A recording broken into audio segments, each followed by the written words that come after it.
All right, everybody. Good evening. So great to see everybody here, and especially having Lieutenant Governor Driscoll here. And it's an honor for me to be here to present the first award of the night, which is the Policymaker Award. And as indiGO is actually the first and only EV company, smart EV company to that effect, in Massachusetts. And in fact, today I was telling Governor Driscoll that we just became the first fully integrated, vertically integrated OEM for not only EVs, but also EV chargers. So we're manufacturing EV chargers and EVs.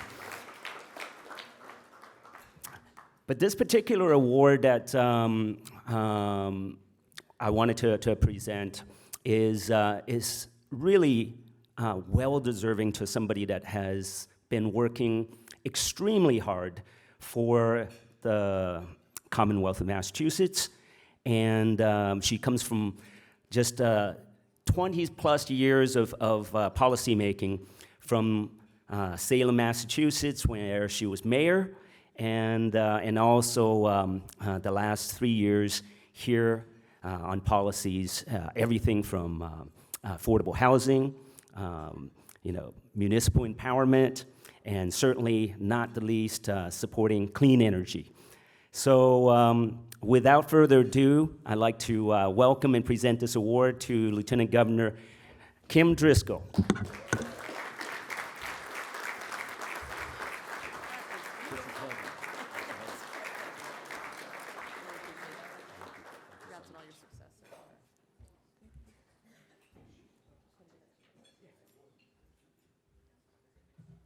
That award is very heavy, so I did not want to damage it. Thank you so much, Will, for that wonderful presentation and that lovely introduction, and so much more for all the work you're doing in this space, helping not only this Commonwealth get better, but helping our planet get better and finding ways to move around. If you haven't seen indiGO's products, you've got to check it out. This is next level, and we're so proud that it's happening right here in Massachusetts. So thank you for that. And I want to thank the Northeast Renewable Energy Coalition for this award.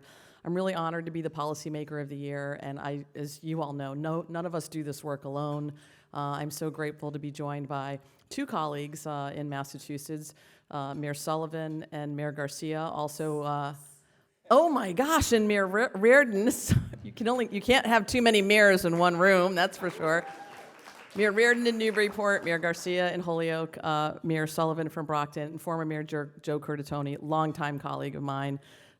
These are the opportunities when you have local government and state government working together that we can really make a difference. And certainly my partner, Maura Healy, somebody I like, respect, and admire, who I get to serve alongside every single day. Talk about a game time ready leader, leaning in on these important issues. We want a state that people can thrive in, where you can raise your family here. And these partnerships, what we like to call Team Massachusetts. I saw a couple of Team Massachusetts bracelets.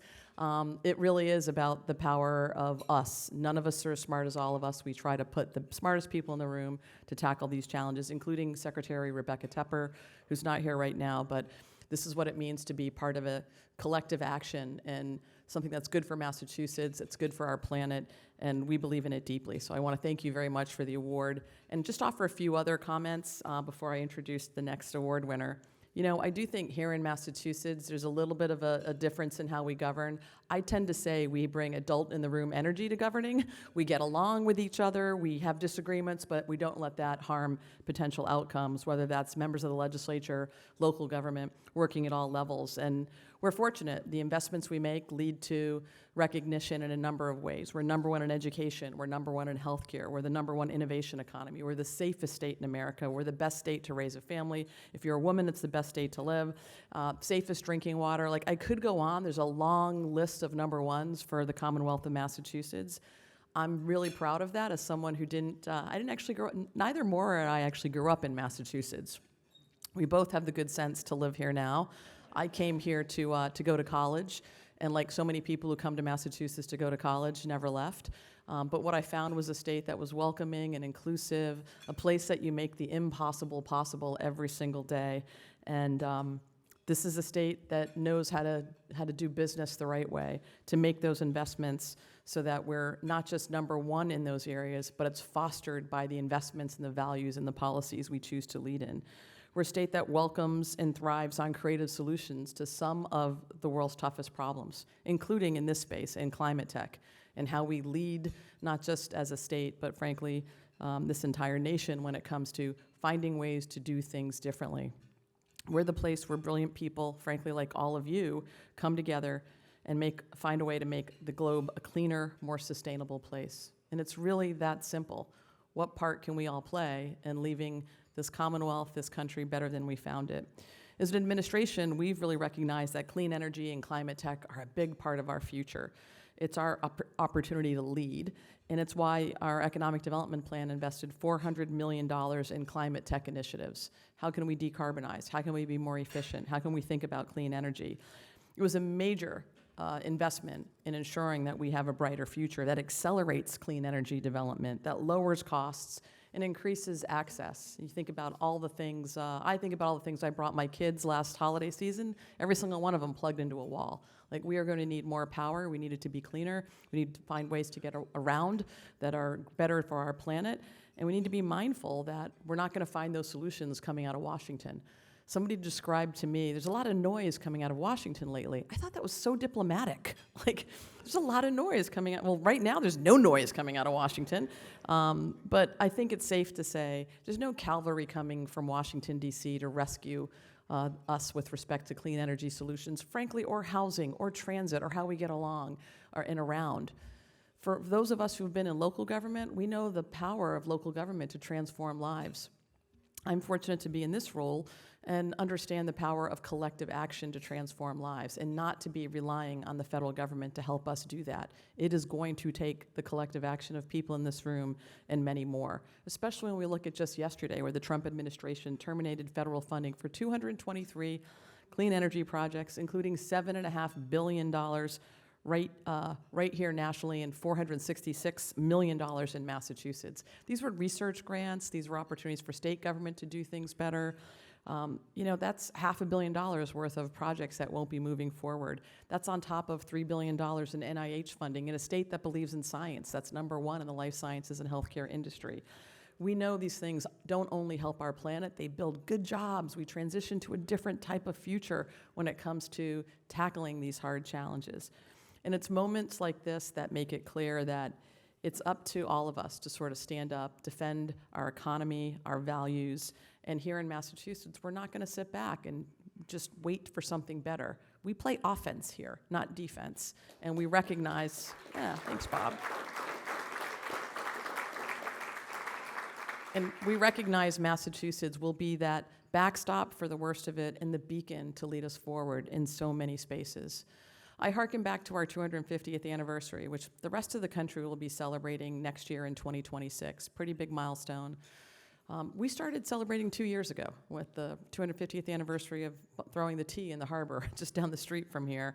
And this year, many of us had the good fortune to be in that green in Lexington or that bridge in Concord. Anybody else out there? 5 a.m. this morning? Thank you. Few of us. We're better patriots than the rest of you. But that's the ultimate action, the ultimate act of collective action. Ordinary people coming together for something bigger than themselves. They didn't know where it would end, but they thought about self-governance and democratic principles and these fundamental freedoms that now are part of this country. And so while we're going to celebrate that history, we're certainly going to make sure we also live up to it here in this state. So as much as it can be tough to watch the news and it feels like our country is so divisive right now, I feel really grateful that I'm in Massachusetts and have an opportunity to lead alongside a real go-getter as a governor and live in a state with smart people, that we continue to move forward. Despite setbacks and kneecaps and all the things that are happening, we feel optimistic about what we can do here, and that this is an interesting time to govern, an interesting time to be alive, but most importantly, fortunate to live in a state that's going to continue to move forward regardless of who occupies the White House in Washington. So thank you for the recognition and the work we're going to do together. And speaking of partners and being able to work together, I do have the distinct honor of being able to present an award this evening. As a former mayor myself, it gives me, real gratitude and feels like a full circle moment to present this year's Mayor of the Year Award.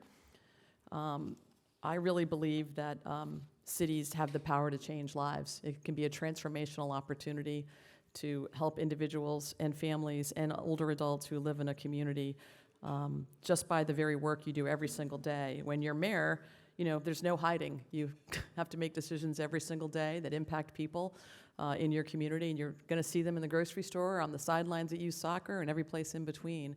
It's not red or blue decisions, it's nonpartisan, and I think it really drives consensus building. It makes you a better listener, and you have to get to yes. Mayors have to get stuff done. They're part of the GSD wing of government every single day. I've had the pleasure of working closely with a number of elected leaders, many of whom are in this room, and I'm just so grateful that this recognition is going to an individual who's working hard to close gaps in Holyoke, to do the right thing every single day. I think our mayors collectively do terrific work day in and day out, helping make sure we're educating our kids and keeping our neighborhood safe and investing in ways that help drive a local economy. Tonight's winner has proven that clean energy innovation is certainly where our state's future is. Combined innovative spirit with a deep love and appreciation for his community and a vision for home that ensures Holyoke has a bright future. It's no secret, I've let it out of the bag. Without further ado, this year's Northeast Renewable Energy Coalition Mayor of the Year is Holyoke Mayor Joshua Garcia. Come on up, Mayor.